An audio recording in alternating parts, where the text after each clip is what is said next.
Hello everyone, how's everyone keeping? Good. I have returned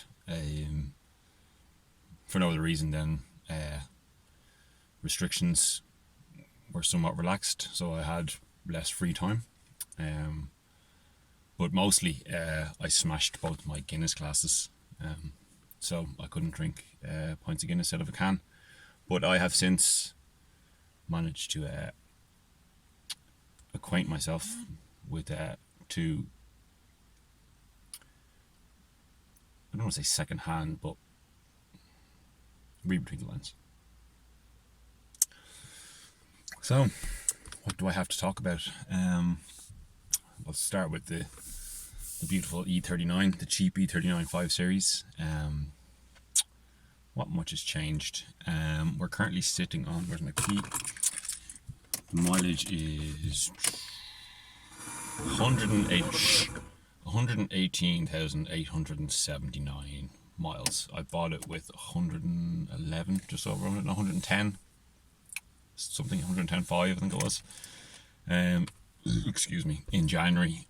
So 7,000-8,000 miles ish. They've all been relatively trouble free. What has gone wrong? I fixed my rear brake light, centre brake light. It needed a whole new module. You may have seen that. Other than that, though, nothing has broken per se. I did the Ring of Kerry a few weeks ago, which everyone should attempt at least once in their life. But on the way down on the motorway, I noticed the temperature would start to drop. Then when I got back into like urban driving, it would creep back up to 90. The last 10 days or so, it's been staying at temperature. So I was going to go whole hog and replace the thermostat. But it seems to have done that classic German car thing and fixed itself. So I might just ignore it for now. What else? Yeah, everything, like, I suppose I should really say what it's like to own it being, I've had it for 8 months now. It's one of the best riding cars I've ever owned. The reason is because the chassis is quite stiff, so they're able to fit very soft springs, and obviously it's got big sidewall tires. The reason the chassis is so strong is that there's a strengthening beam that goes across the back, which you don't get in all saloon cars. The W8 Passat has one, a strange car. What that means though is you can't fall down the rear seats, but the boot is massive anyway, so no big deal there. I read somewhere in a book that apparently using a bicycle reduces your carbon footprint. So what I did, thinking smart, is I put a bike on the back seat to try and create some sort of new age hybrid. Thinking I'm going to have OEMs onto me, looking to snatch up the intellectual property.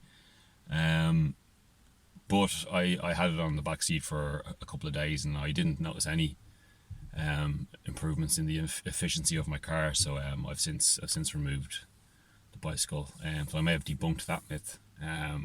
Bicycles don't reduce your carbon footprint and your CO2 output. So there. So yes, let's see. So yeah, it's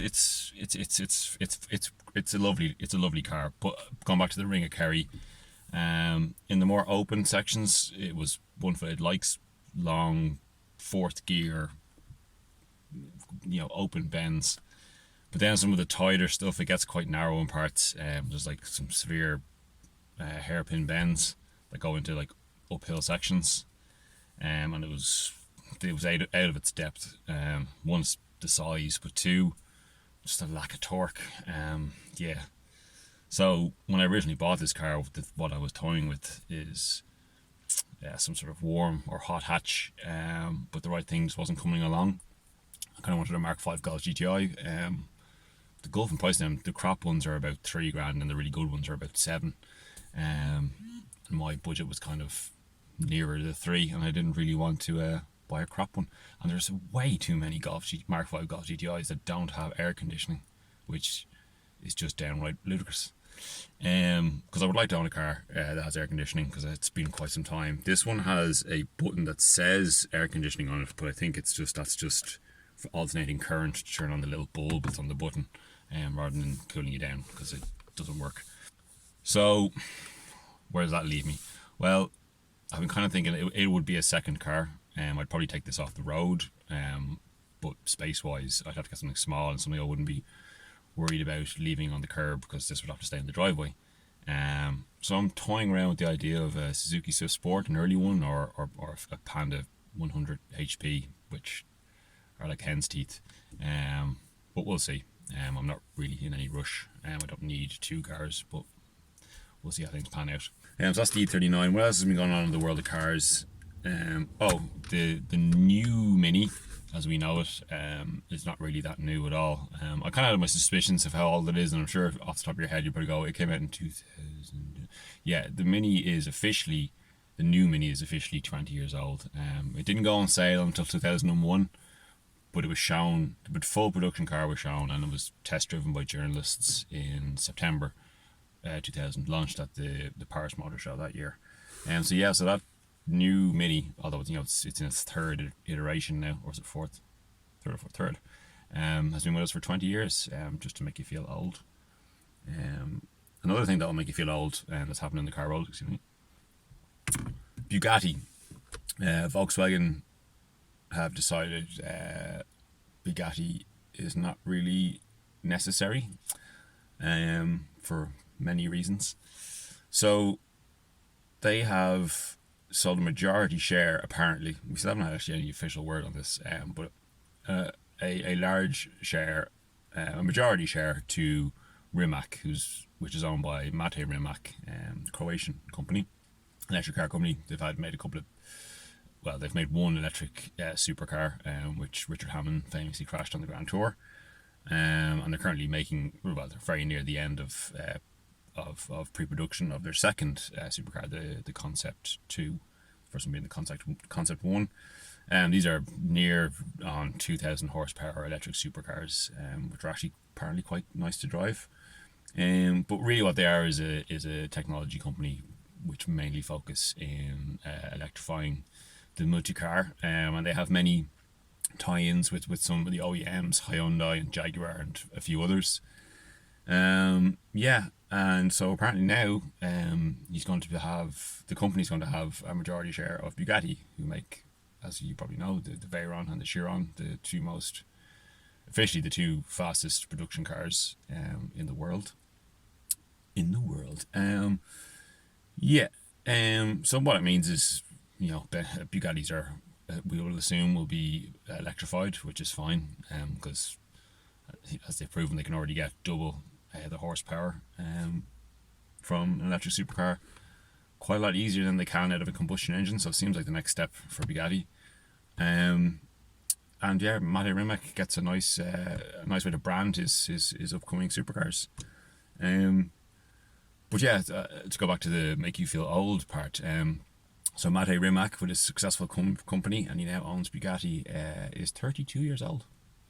Yeah, feel like you've underachieved much, because I do. The Lexus CT200H. If you're familiar with the Lexus CT200H, just to quickly say, it's the smallest car, I believe. Yeah, I don't think they're getting smaller. Smallest car Lexus make. It's a small golf-sized hatchback hybrid. It's been around since 2009. You might not know one off the top of your head, but I guarantee you, if you go out for 10-15 minutes in Dublin anyway, I guarantee you will see at least, and I mean at least one, if not many more. So it's a small little hybrid. It basically shares its platform with the previous generation Toyota Prius, and it's finally going out of production in right-hand drive anyway. America stopped ordering them a couple of years ago, and now it's the UK market that's been announced, that's been axed. But you have to assume that would be Ireland too. If you go on the Irish Lexus website, actually they don't have the CT200H on their website, but if you go onto the classifieds, you can see that there are some main dealers who have 2020 cars with delivery mileage on them on their forecourts. Um, yeah. The only reason I feel this is newsworthy is I don't know anyone who owns a Lexus CT200H. I don't know anyone who knows anyone who owns a Lexus CT200H. And they're everywhere. As I said, if you go out in Dublin anyway, and I've noticed them in other cities and other counties in Ireland, and other cities around Europe, they're everywhere. It's just a really expensive Prius and old tech Prius. So if you know anyone who owns a Lexus CT200H, please let me know, because I'd love to know what was the reasoning. Yeah, because the budget's actually happening today. Not that I paid too much attention to it, but as of midnight tonight, today is the 13th of October. As of midnight tonight, there is an increase on CO2 tax on fuel. So it'll be an extra $7.50 on top of whatever it is, 20 something or other. And that's per ton of CO2. So it works out at about 4 cents a litre. But that €7.50 increase is going to happen each year up until 2029, and it'll be €6.50 in 2030, I think it is, or 2019. Anyway, so it'll be €100 in total by 2030 will be added per ton of CO2. I'm not very good at maths, but I think that means, from myself, like, this is a 70-litre tank. I think it would work out at about €10 more by 2030. Look, these things need to happen. I would be willing to pay more tax if it means I can keep my petrol car. And I'm more than happy to use alternative transports. I cycle a lot. I would happily have an electric car when the infrastructure and the prices come down, especially as my daily, or some sort of carbon neutral power source, whatever it may be. And yeah, just let me keep my combustion engine as my plaything. I'm one of the 1% who wants it, so we will have very little impact. To finish off on, it was my birthday a couple of weeks ago. I got this lovely E39 hoodie from my mother. She knows me well, not that I asked her to buy it for me. My partner got me this though, an issue of Auto Italia magazine, which is great because I would never spend my own money on Auto Italia, simply because magazines are expensive, and it's not going to be top of my list if I'm buying one. But getting it as a gift is great because there's some really great stuff in this magazine. Excuse me. For example, the cover story is about two resto mod Alfa GTV6s, which is quite interesting. But some of the then there's an ad for what they claim is a factory right-hand drive Ferrari F40, which would be nice. But some of the stories I was really interested in. So the GTV6 resto mods, that's a good one. But this is a fantastic story about the 250 GT short wheelbase chassis 2689 GT in a wonderful colouring. It's actually owned now by Bruce Meyer. People might know that name from he's been in episodes of like Jay Leno's Garage and stuff. He's some sort of businessman who made lots of money, but he's also an avid car collector. He is about this Fiat Ritmo. I love the Fiat Ritmo. I think it's a fantastic looking car, especially the early ones, the first generation ones, which had these like strange angular wing mirrors and funky wheels. The one here now is, I think it's either a Series 2 or Series 3. I think it's a Series 3. And it's a more door, and as you can see, it has nice little wheels in it, and you can probably see it has a nice little kind of fruity exhaust in it, and you might also see it has some Ferrari shields on the wing. Because what this was essentially a 130 TCR Bath, which was like the hot version of the Ritmo that Abarth modified for Fiat. Essentially that's what it is underneath, with a kind of prosaic normal version body. And the reason it was modified by Abarth because it was the personal transport of a certain Enzo Ferrari. Because because he liked to knock around in kind of inconspicuous cars because he's quite well known in Italy. And yeah, so he had this rather standard look. It was the last personal car he was gifted by Fiat. So yeah, so it's essentially a 130 TCR bath mechanically. It doesn't have a radio. Instead it has a gauge cluster where the radio should be. It's got a lovely wooden Nardi steering wheel.